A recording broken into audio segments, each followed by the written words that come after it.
Gênesis 40, 13 e 14 diz assim: dentro de 3 dias Faraó vai reabilitar e reintegrá-lo no seu cargo, e você lhe dará o copo na mão dele, segundo o costume antigo quando era o seu copeiro. Porém, lembre-se de mim quando tudo lhe correr bem. Peço que você seja bondoso para comigo e fale a meu respeito com Faraó e me tire desta prisão, porque de fato fui roubado da terra dos hebreus e aqui nada fiz para que me pusessem nessa masmorra. Amém. Vamos orar? Se você puder, feche os teus olhos. Vamos agradecer a Deus. Deus, obrigado, Pai, pela tua palavra. Te agradeço mais uma vez pela oportunidade que o Senhor nos dá de estarmos num lugar como este, reunidos para juntos adorarmos ao Senhor, rasgarmos os nossos corações na tua presença, cantarmos para ti, levantarmos as nossas mãos como forma de rendição e dizermos ao Senhor que tu és o Deus das nossas vidas, tu és o nosso Senhor. E também estarmos num lugar como este, Deus, para ouvirmos a tua palavra, ouvirmos a tua voz. Então nossa oração nessa manhã, Deus, fala conosco mais uma vez. Fala aos nossos corações. Nós não viemos aqui para mais um encontro religioso. A gente veio aqui porque a gente tem sede, a gente tem fome de receber do Senhor, de conhecermos o teu coração, de termos as nossas vidas impactadas e transformadas pelo Senhor. É isso que nós queremos nessa manhã.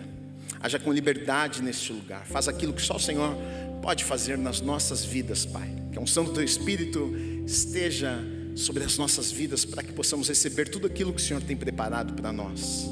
Nós te agradecemos em nome do Senhor Jesus Cristo. Amém e amém. Você pode aplaudir o Senhor Jesus? Amém. Nós estamos nesta história deste jovem chamado José. Esse jovem que aos 17 anos recebe um sonho de Deus. Deus coloca um sonho em seu coração. E não foi apenas uma boa ideia, não foi apenas um plano natural. Deus colocou um sonho em seu coração e era um sonho de Deus e um sonho sobrenatural. Um menino de 17 anos que a princípio está na casa de seus pais e a vida a princípio está tudo certo, quando de repente Deus vem e coloca algo em seu coração. Não fazia sentido naquele momento que Deus havia colocado em seu coração. Ele enxerga no sonho que os seus pais, seus irmãos iriam se curvar e se prostrar diante dele, ou seja, ele seria alguém de influência, ele seria alguém que teria uma voz, ele seria alguém que as pessoas de autoridade, ele seria alguém que seria usado por Deus para uma posição importante. Ele com certeza não entende tudo que Deus iria fazer, mas ele entende que Deus havia entregue a ele um sonho, que era algo de Deus para a vida dele. Depois que Deus dá a ele um sonho, na verdade a vida de José vira de ponta cabeça.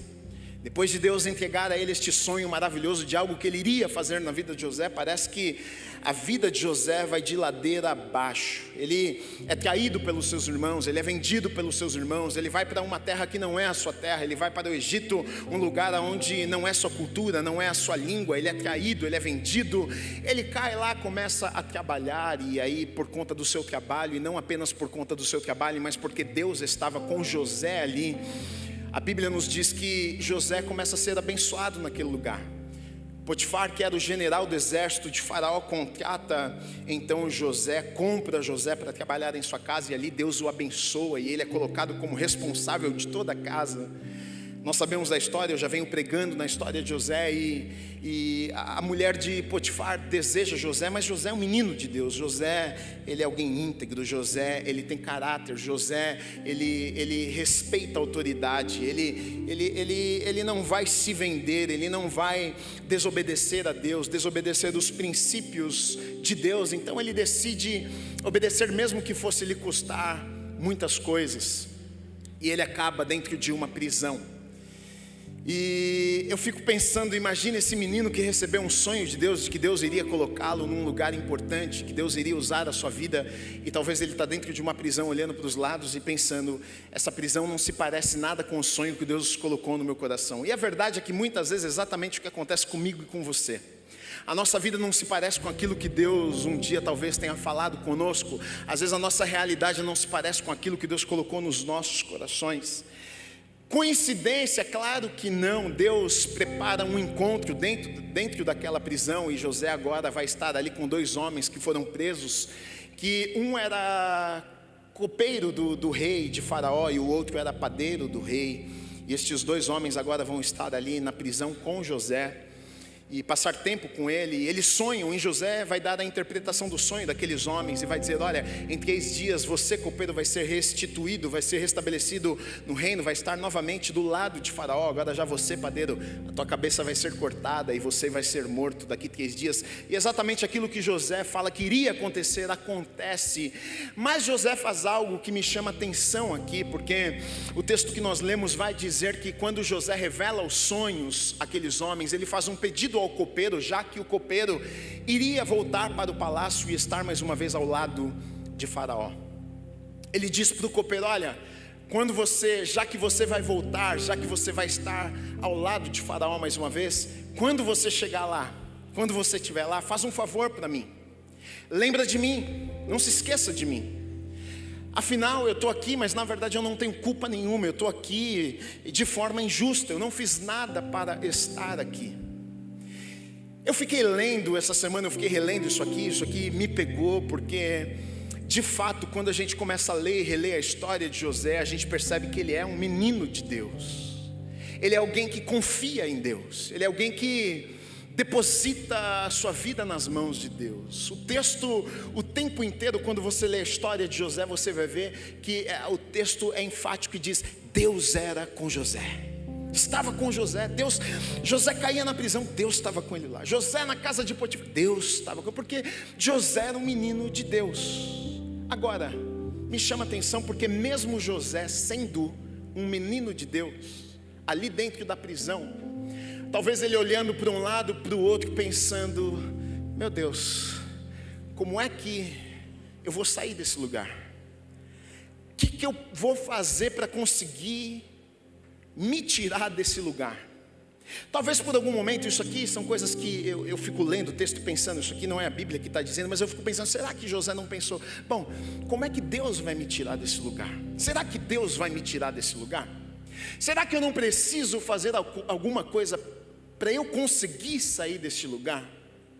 E eu vejo aqui que José, ele vai fazer algo que ele pode fazer, ele vai fazer algo natural. Tanto que quando ele vê uma oportunidade, ele vê algo natural que ele pode fazer como uma possibilidade para ele sair daquele lugar, o que é que ele faz? Ele agarra a oportunidade, ele agarra a possibilidade. Ele vê um homem ali que depois de alguns dias vai estar na presença do rei, e ele fala com esse homem e diz o seguinte: olha, lembra de mim quando você estiver lá com o rei, porque eu estou aqui esquecido.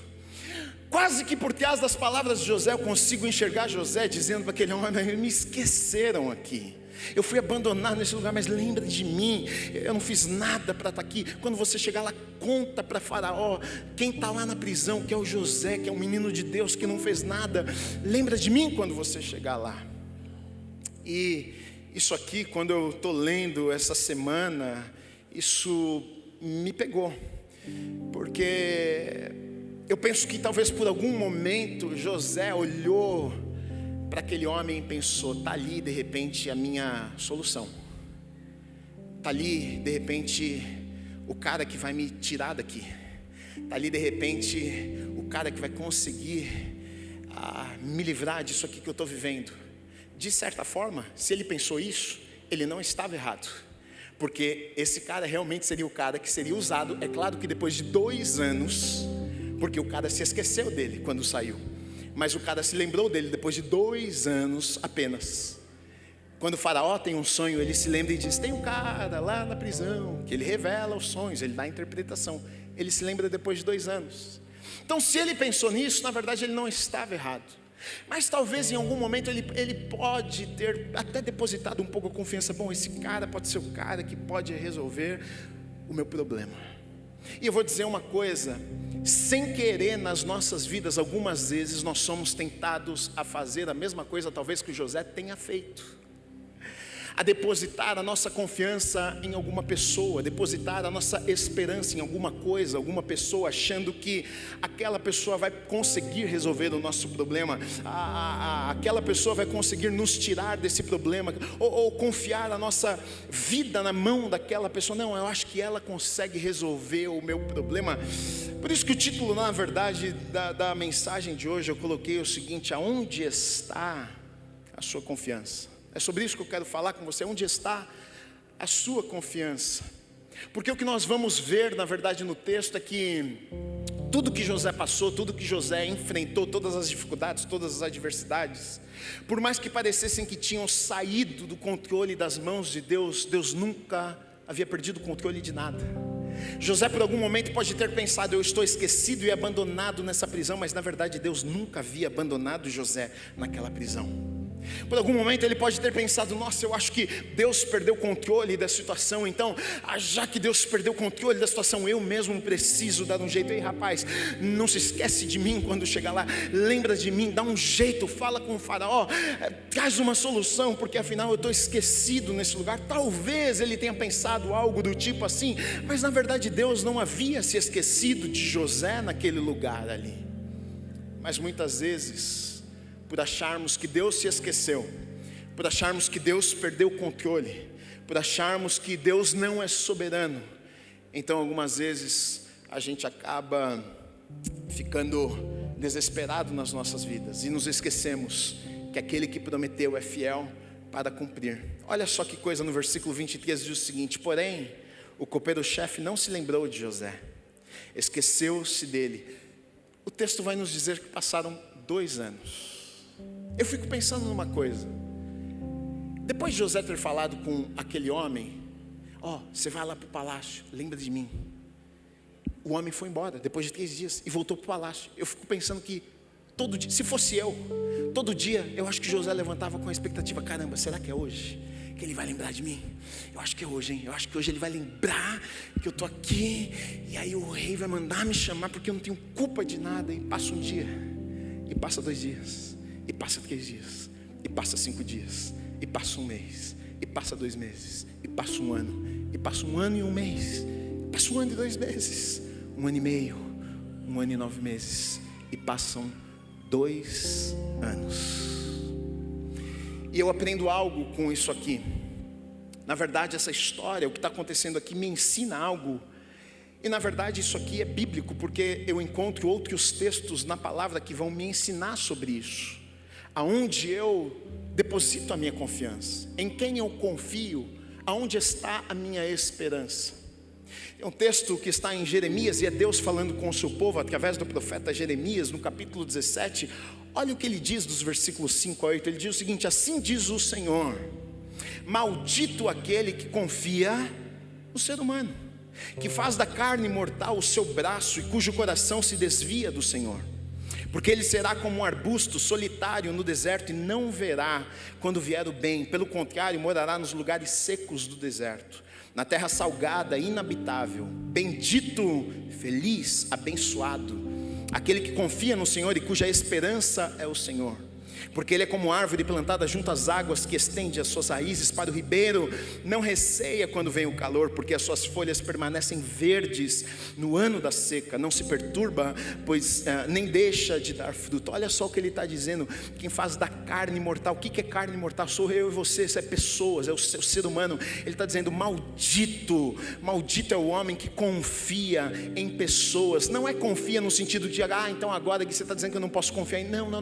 Maldito é o homem que deposita sua confiança no sentido de que é ali onde eu vou apoiar a minha vida, é ali que está a minha esperança. Ele está dizendo: maldita a pessoa que a sua esperança está em outra pessoa, que apoia a sua vida em uma outra pessoa, que apoia a sua vida na sua conta bancária, que apoia a sua vida nos bens que tem. Maldito é esta pessoa. Mas ele está dizendo o seguinte: olha, abençoado, feliz, porque ele está dizendo: olha, olha, porque essa pessoa que faz isso vai ser como um arbusto solitário no deserto, e não vai perceber, não vai ver quando vier o bem. Pelo contrário, vai morar em lugares secos, desertos da terra, inabitável, ou seja, a vida não vai ser boa.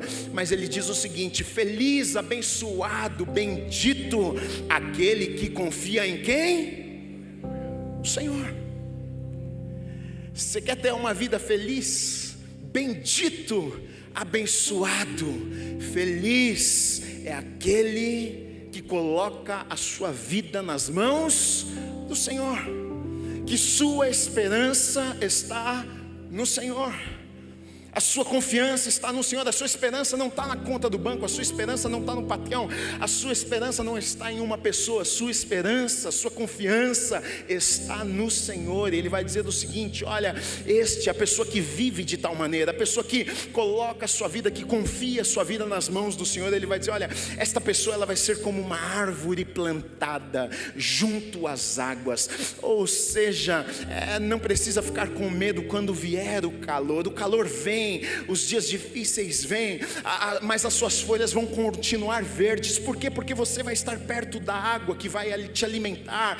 Mesmo no meio da seca, mesmo no meio do calor, você vai dar frutos, as suas folhas vão estar verdes. Ele está dizendo: aquele que deposita a sua vida, aquele que coloca a sua vida nas mãos do Senhor, mesmo em dias difíceis, mesmo quando as coisas saírem do controle, olha, você vai florescer, as plantas da tua árvore estarão verdes. Por quê? Porque eu sou o teu sustento, sou eu que trago alegria, sou eu que trago provisão, sou eu que te abençoo, sou eu que te guardo. O que o texto está dizendo é exatamente isso. Não coloque a tua confiança, não apoie a tua vida em coisas e em pessoas, mas apoie a tua vida nas mãos do Senhor, e você vai bem, e tudo vai bem. Talvez José por algum momento ali olhou e falou: rapaz, está ali a minha saída. E algumas vezes nós podemos ser tentados a pensar exatamente assim: acho que minha saída está ali, acho que a solução para a minha vida está ali. E às vezes a gente coloca a nossa confiança em coisas, em pessoas, e nos esquecemos que acima das pessoas, acima do chefe, está o chefe dos chefes, que acima do médico está o médico dos médicos, que acima do governo da nossa nação está o Rei dos Reis. A gente se esquece algumas vezes disso. Gui, mas o governo, deixa eu te dizer, o Rei dos Reis está sentado em seu alto e sublime trono. Ele governa, comanda e controla todas as coisas. Coloca a tua vida nas mãos dele. Bendito, feliz. Não se apegue à inconstância do homem, mas se apoie na fidelidade de Deus. Um dos atributos de Deus, não sei se você sabe, uma das características do caráter de Deus, características do caráter de Deus Ele é imutável. Ou seja, Ele não muda. Se Deus é imutável, Ele é fiel. Se Ele é imutável, Ele é fiel. Se Ele não muda, Ele é fiel. Ou seja, se Ele não muda, Ele falou: eu vou fazer, e Ele não muda, e Ele falou que vai fazer, Ele vai fazer. Então Ele é fiel. O grande problema é que nós não somos como Deus. Então é difícil de nós entendermos o caráter de Deus, porque não é o nosso caráter muitas vezes. A gente fala e não faz aquilo que falamos que iríamos fazer. A gente faz uma promessa e não cumpre a promessa que fizemos. A gente faz um acordo com uma pessoa e não cumprimos o acordo que fizemos. E a gente muitas vezes, por sermos assim, a gente pensa que Deus é como nós somos. Mas Deus não é. Deus é imutável, Ele não muda. É por isso que nós podemos ter a tranquilidade de depositar as nossas vidas nas mãos dEle. É por isso que a gente pode descansar a nossa vida na mão dEle, porque nós servimos a um Deus que não muda.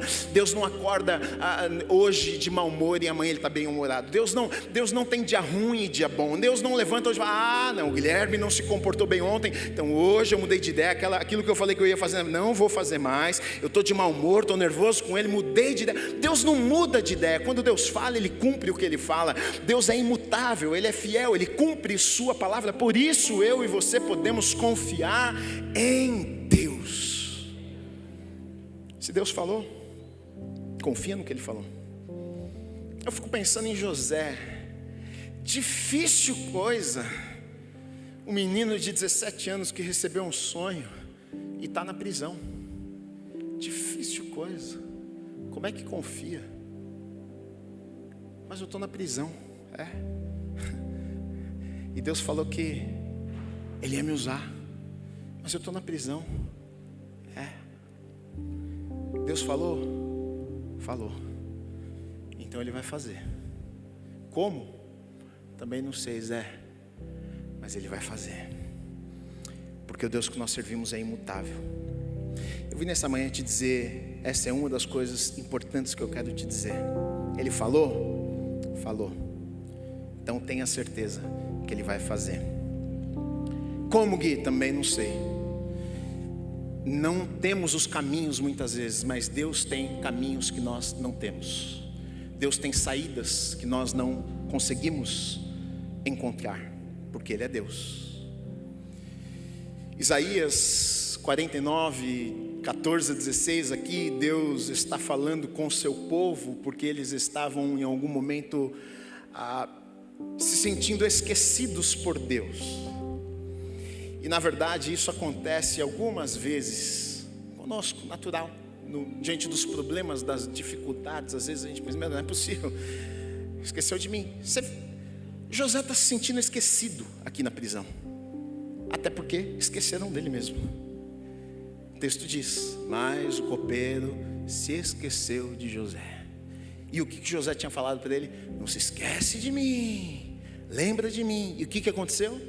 Esqueceram dele. E tem vezes na vida que a gente se sente exatamente assim: Deus se esqueceu de mim, porque não está acontecendo nada. A gente olha para a vida do irmão e alguma coisa está acontecendo, mas na minha Deus se esqueceu. Olha o que Deus está dizendo para o seu povo que está se sentindo esquecido. Ele diz o seguinte: o Senhor me abandonou, o Senhor se esqueceu de mim. Esse era o choro do povo. Ele está dizendo, o Senhor responde: será que uma mulher pode se esquecer do filho que ainda mama, de maneira que não se compadeça do filho do seu ventre? Mas ainda que esta viesse a se esquecer dele, eu porém não me esquecerei de você. Eis que eu gravei você nas palmas das minhas mãos. As suas muralhas estão continuamente diante de mim. Olha o que Deus está dizendo. Olha, vocês podem achar por algum momento que eu me esqueci de vocês, mas deixa eu contar uma coisa para vocês. O nome de vocês está nas palmas das minhas mãos. Eu não me esqueço de vocês. A tua mãe pode esquecer de você, mesmo a mãe que amamenta. É difícil de esquecer, mas ela pode até se esquecer de você. Mas eu, Deus, o Pai eterno, estou dizendo para vocês que eu não me esqueço de vocês. Guarda essa palavra no teu coração, porque o diabo muitas vezes vai tentar te dizer: Deus se esqueceu de você, nada está acontecendo. Então Deus se esqueceu de você. O teu nome está gravado na palma das mãos daquele que criou todas as coisas, e Ele não se esquece de você. Mas eu estou na prisão, não tem problema. Ele está te vendo, Ele está vendo as tuas lágrimas, Ele está vendo a tua dor, Ele sabe das tuas dificuldades, Ele sabe de tudo, e Ele não se esqueceu de você. Mas e aí, Gui? E aí vem a próxima lição. Então, se Ele não se esqueceu de mim, se Ele não tinha se esquecido de José, o que precisava ser feito? Espera em Deus. Espera em Deus. E aqui é uma coisa que a gente não gosta de fazer, mas não tem para onde fugir. Eu penso que tem momentos que Deus, a princípio, parece que não está fazendo nada, né?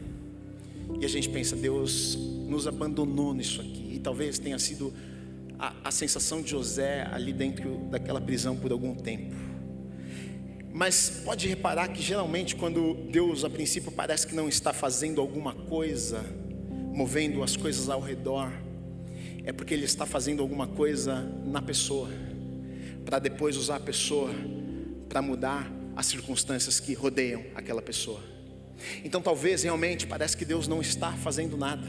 Talvez você não está vendo Deus movendo e fazendo nada, mas talvez é porque Deus está movendo algo dentro de você primeiro, para depois mover as coisas à sua volta. Talvez você está clamando e está dizendo, mas Deus, parece que nada está acontecendo. E às vezes no exterior nada está acontecendo mesmo. E talvez nada está acontecendo porque Deus primeiro, antes de fazer alguma coisa fora, Ele está fazendo alguma coisa dentro. de você. E Ele precisa às vezes de tempo para trabalhar os nossos corações, para trabalhar o nosso caráter e nos tornar na pessoa que Ele nos chamou para sermos. Agora, o tempo de espera também fala para Deus, e não para Deus apenas, e para nós também, muito sobre o quanto nós confiamos nesse Deus que nós dizemos que confiamos. Porque a gente canta, a gente fala, a gente faz declarações de fé bonitas. Eu confio em Deus, eu creio em Deus, eu descanso em Deus, eu deposito a minha vida nas mãos de Deus. Mas muitas vezes, diante de uma espera, de um tempo que nada está acontecendo, a última coisa que a gente faz é confiar em Deus. A gente corre daqui para lá, de lá para cá, a gente fala com todo mundo, com a tia, com a avó, com a vizinha, a gente tenta aqui, tenta ali, porque a gente quer tentar dar um nosso jeito. Afinal, Deus nem sei onde está, Deus está longe, Deus fugiu de mim, então eu vou ter que dar um jeito nesse negócio. Enquanto, às vezes a espera vai revelar o quanto nós confiamos em Deus. Você confia mesmo? Você confia mesmo que Deus está no controle? Mesmo quando você olha as circunstâncias, você está dentro da prisão e não é o que você imaginava. Você confia de que Deus está no controle mesmo? Você confia na soberania de Deus? Olha que coisa interessante. Faraó, o rei do Egito, o homem mais importante naquele tempo, do maior império naquele tempo. Ele adorava muitos deuses. A minha pergunta para você é a seguinte: Faraó é crente? Ele é cristão? Sim ou não? Não. Faraó não era cristão. Faraó não era crente. Mas o texto vai nos dizer o seguinte, que Faraó teve um sonho. Ele não era crente, mas teve um sonho.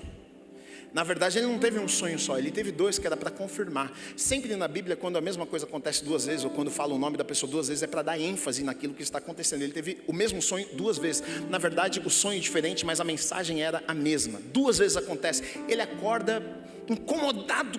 Que sonho é esse que eu tive? A minha pergunta para você agora, segunda pergunta: quem foi que deu esse sonho para Faraó? Quem? Tá, então Faraó não é crente. Não.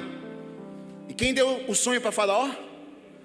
Nossa, então Deus dá sonho para quem não é crente? Rapaz, que coisa, hein? Achei que era só para quem vem na igreja. Onde você quer chegar, Gui? Você sabe onde eu quero chegar? Se você não acredita na soberania de Deus, olha para esse texto e veja o Deus soberano que nós servimos. Deixa eu te contar uma coisa, isso aqui que está acontecendo está mostrando para mim e para você o seguinte: Deus controla tudo e todos. Com 17 anos, ele coloca o sonho no coração do menino, dizendo o seguinte: eu vou te levar para um lugar que você nem imaginou ainda, garoto. Você vai ser grande, você vai ser poderoso, eu vou usar a tua vida. Mas como vai acontecer? Não, fica tranquilo, meu filho, eu vou te levar. Agora, quem é que seria a pessoa que colocaria esse menino nesse lugar? Tinha que ser Faraó, mas Faraó não é crente. Não tem problema, Deus é soberano, ele controla tudo, todos. Ele move o coração dos reis para o lado, inclina para o lado que ele quiser. Mas não é Deus, como é que... Faraó é um homem duro, que Deus é esse que vai inclinar o coração? Não, fica tranquilo, eu sou Deus de tudo, de todos, eu controlo, eu sou soberano, tá tudo certo. Faraó vai dormir, ele sonha uma, ele sonha duas, ele acorda, ele está perturbado, ele não sabe o que está acontecendo. Isso aqui me lembra a história de Esther. Tem a história de Esther, o rei Assuero também, a mesma coisa. Ele vai lá, ele dorme, só que ele não consegue, ele vai cair no sono e não consegue. Eu não lembro o versículo agora lá em Esther, que diz o seguinte: e naquela noite o rei não pôde dormir. Eu amo isso. O mais poderoso foi deitar sua cabeça no lençol de linhos egípcios. Mas naquela noite o rei, que não é rei sobre tudo, porque existe o rei dos reis, não pôde dormir. E o rei dos reis foi lá e cutucou ele e disse: ei, não vai dormir hoje não.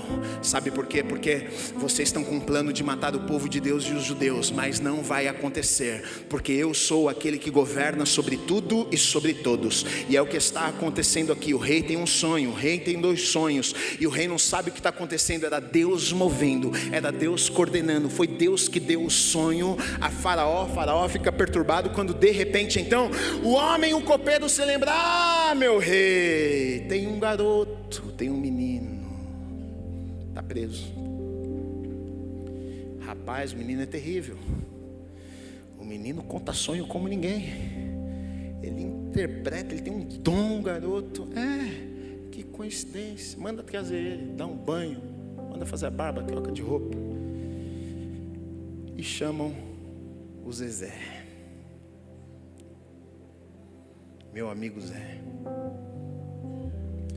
E agora, da masmorra, da prisão, do lugar escuro, escondido, ele vai ser colocado diante de Faraó, para então ser colocado como o 2º homem mais importante naquela nação. Agora, isso aqui não foi por acaso. Isso aqui não aconteceu porque José fez uma coisa muito legal e muito boa. Não. Isso aqui aconteceu porque um dia Deus deu uma palavra. Isso aconteceu porque um dia Deus disse: eu vou usar a tua vida e vou fazer através da tua vida. E como eu disse antes, o Deus que nós servimos é um Deus que é imutável. Ele é fiel, Ele não mente, Ele cumpre aquilo que Ele fala. Ele move céus e terra se for necessário para cumprir sua palavra. Então, diante de uma palavra que Ele havia dado, Ele moveria o que fosse necessário para cumprir aquilo que Ele havia falado antes. Então agora Ele move o coração de Faraó para que então aquilo que Ele havia falado se cumprisse e acontecesse. Nós servimos a um Deus que é soberano. Por que você está tão preocupado assim? Por que você deixou de confiar nos planos de Deus? Por que você deixou de depender de Deus?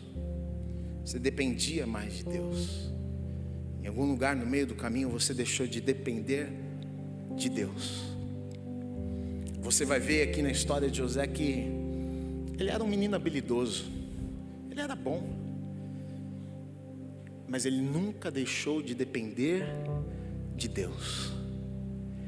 A dependência dele estava em Deus. Tanto que quando ele chega diante de Faraó e Faraó conta os sonhos para ele, olha o que ele diz a Faraó. Este lhe disse: tive um sonho, Faraó fala para ele, e não há quem o interprete, porém ouvi falar a respeito de você, que quando ouve um sonho é capaz de interpretá-lo. José respondeu. Ele podia agora nesse momento falar assim: sou eu mesmo, eu sou esse cara que sei fazer isso, sou bom mesmo, deixa comigo, resolve o teu problema rapidinho. Mas para resolver teu problema, me deposita 50 mil. Tem um preço nisso, né, meu chefe? Ele olha para o cara e diz o seguinte: José respondeu: isso não está em mim, mas Deus dará a resposta favorável a Faraó. Olha a dependência dele. Ele chega lá e diz o seguinte: olha, isso aqui quem vai resolver é Deus que faz. Eu vou entregar a você, mas a minha dependência está em Deus. Eu não sei, mas em algum momento nas nossas vidas a gente acaba se perdendo e achando que a gente pode alguma coisa. A gente acaba fazendo e a gente acha que a gente é bom no que a gente faz, e a gente coloca Deus de lado naquilo que a gente faz, porque agora eu sei fazer o que eu faço. E aí já de repente não dependo tanto de Deus assim. Afinal, eu sou bom no que eu faço. Deixa eu vou lá e eu toco o negócio. Quase que a gente pede a Deus: dá uma licencinha aqui que você vai me atrapalhar, que eu já faço muito bem o que eu faço. Com licença, Deus, depois você vem. Qual é o sucesso na vida de José? Ele dependia de Deus. Ele chega diante do homem mais poderoso, mais importante, e diz: ei, deixa eu dizer uma coisa, quem vai resolver o teu problema não sou eu, é Deus que pode todas as coisas. E aí, então, Deus vai cumprir suas promessas. Eu acho interessante porque Deus, ele, a princípio, Faraó chama José só para interpretar o sonho, não é? Só para resolver um problema. eu estou com um sonho e estou perturbado porque não sei a revelação desse sonho. Ok. José chega na presença de Faraó e vai interpretar o sonho. Só que o que eu acho lindo é que, se ele interpretasse o sonho, talvez Faraó tirasse José da prisão. José ia ficar livre, mas a palavra não se cumpriria do que Deus havia falado. Ou seja, o que eu aprendo aqui também: Deus não faz as coisas pela metade. Não estava bom tirar só José da prisão, porque Deus tinha uma palavra para cumprir. Não adiantava, que bom, maravilhoso, já está bom demais. Aquele sonho nem precisa realizar, porque eu estava preso, agora já estou soltinho, já nem precisa fazer. Não, Deus não é um Deus que faz pela metade. Ele é um Deus que faz por inteiro. Ele é um Deus que, se Ele prometeu, Ele cumpre, e Ele faz aquilo que Ele falou que Ele iria fazer. Então Ele tira José da prisão e coloca diante de Faraó, e aí ali Deus dá estratégias para levar José para o lugar que Ele tinha prometido que um dia Ele levaria. José interpreta o sonho, sim, interpreta. Ele chega lá e fala: o negócio é o seguinte, olha, você sonhou que teve 7 vacas gordas, 7 vacas magras. Você sonhou que teve 7 espigas graúdas e 7 espigas secas, e as secas, as magras, comeram as gordinhas. E aí o senhor ficou assustado. O que isso está acontecendo? Deixa eu te dizer uma coisa: são 7 anos de fartura, são 7 anos de colheita, são 7 anos de muito fruto, de boas coisas que vocês vão colher aqui. Mas, depois desses 7 anos de um bom tempo de frutos, vai ter 7 anos de muita seca neste lugar. E aí José acrescenta, faz mais do que o rei havia pedido. José começa ali a dar uma palavra de sabedoria. José começa a dar direcionamento. Ele fala: então, já que terão 7 anos de fartura, depois 7 anos de escassez, nos anos de escassez será necessário de administração nesse lugar. Nos anos de escassez, deixa eu dizer, você vai precisar construir celeiros, para que a gente possa organizar e guardar alimentos, para que então na época da seca, o povo não morra de fome, os animais não morram de fome. Ele monta, ele entrega um projeto, ele dá uma estratégia para o rei, que o rei fica de boca aberta. E olha para o garoto, olha para todo mundo e fala: gostei. Tem alguém que pode fazer melhor o serviço que esse rapaz falou do que ele? Aí todo mundo está lá e fala: não. Então pronto, o rei olha para ele e fala o seguinte: então, tudo isso que você falou, você vai ser o cara que vai fazer isso. A partir de hoje, você é o administrador desse reino aqui, você é o administrador dessa terra aqui. Traz a túnica de honra para colocar nele, pega a sandália, coloca o anel de autoridade. Naquele tempo era o anel. Qualquer coisa você carimba e está falado. Depois do rei, não se dava assim um anel para a autoridade, mas é colocado um anel ali em José. Ele tem autoridade agora para selar as cartas, para decretar as coisas. É confiado algo nas mãos de José. Deus, sabe por quê? Não é porque José era bonzinho, mas é porque Deus cumpre aquilo que ele fala, aquilo que ele começou. São textos da Bíblia aqui se cumprindo. A boa obra que Deus começou, Ele é fiel para completar. Ele termina, Ele não para no meio. Deus, Ele não desiste no meio do caminho. Não, eu cansei com esse, eu não vou terminar na vida. Eu estou com preguiça de terminar na vida do José, eu estou com preguiça de terminar na vida. Não, Deus termina aquilo que Ele começou. Então a minha pergunta que fica para você nessa manhã: onde você está colocando a sua confiança? Talvez o problema é que a gente coloca a nossa confiança e esperança no lugar errado, na pessoa errada. A gente está achando que é o fulano de tal que vai resolver a nossa vida. A gente está achando que a saída para a nossa vida o governo agora é o chefe do trabalho, é aquele sócio agora que agora minha vida. Não. Aonde está a tua confiança? Onde você está depositando a tua vida? A tua vida está nas mãos de quem? Eu quero que você feche os teus olhos por alguns momentos. Eu quero que você pense um pouco sobre isso. Você reflita um pouco sobre isso. Onde você está colocando a tua confiança? Você está depositando a tua vida nas mãos de quem? Quem é a saída para você? Talvez você chegou nessa manhã aqui aflito, aflita. Todos nós enfrentamos momentos difíceis, e às vezes a gente pensa que Deus se esqueceu de nós. A gente pensa que Deus abandonou o nosso barquinho. A última palavra vem de Deus. A resposta que nós precisamos vem de Deus. Nós servimos a um Deus que é soberano. Ele está no controle de todas as coisas, e aquilo que Ele prometeu, Ele vai cumprir na sua vida em nome de Jesus. Vamos orar? Deus, eu te agradeço pela vida de cada pessoa que está neste lugar nessa manhã, Pai. O Senhor é aquele que governa sobre tudo e sobre todos. O Senhor está acima dos governantes dessa terra. O Senhor está acima dos médicos. O Senhor está acima dos poderosos dessa terra. O Senhor é soberano, o Senhor é poderoso para fazer aquilo que nós não podemos ou conseguimos fazer. Nessa manhã, Pai, nós colocamos os nossos olhos no Senhor, e não apenas os nossos olhos, mas nós depositamos a nossa confiança em Ti. Nós colocamos as nossas vidas nas Tuas mãos, Pai, pois sabemos que o Senhor tem o melhor preparado para as nossas vidas. Nós não nascemos por acaso, nós nascemos com o propósito do Senhor nas nossas vidas. O Senhor sonhou conosco, o Senhor tem planos maravilhosos, o Senhor tem sonhos maravilhosos para as nossas vidas. E a palavra que o Senhor tem para nós, o Senhor vai cumprir. Porque o Senhor é um Deus imutável, o Senhor é um Deus que não muda, o Senhor é um Deus que não mente, o Senhor é um Deus fiel, Pai. E nessa manhã nós queremos descansar os nossos corações nesta palavra, Pai, de que o Senhor vai cumprir tudo aquilo que o Senhor nos prometeu, Deus. Nós descansamos os nossos corações nas Tuas mãos, Pai, pois sabemos que o Senhor cuida de nós, sabemos que o Senhor guarda as nossas vidas, sabemos que o Senhor tem o melhor preparado para as nossas vidas. Pai, eu oro nesta manhã por alegria nos corações, eu oro nesta manhã por paz, que a Tua palavra diz que excede todo entendimento. Em alguns momentos, Deus, o diabo tenta roubar a nossa alegria, em alguns momentos, Pai, o diabo tenta roubar a paz que o Senhor coloca nos nossos corações, mas Deus, não nos permita viver desta maneira, Pai. Encha os nossos corações com a Tua alegria, encha os nossos corações com a Tua paz que excede todo entendimento, para que consigamos continuar caminhando, Deus, com coragem, com esperança de que o amanhã vai ser melhor, e de que tudo aquilo que o Senhor tem preparado para as nossas vidas, nós vamos viver em nome do Senhor Jesus Cristo. Amém, amém e amém.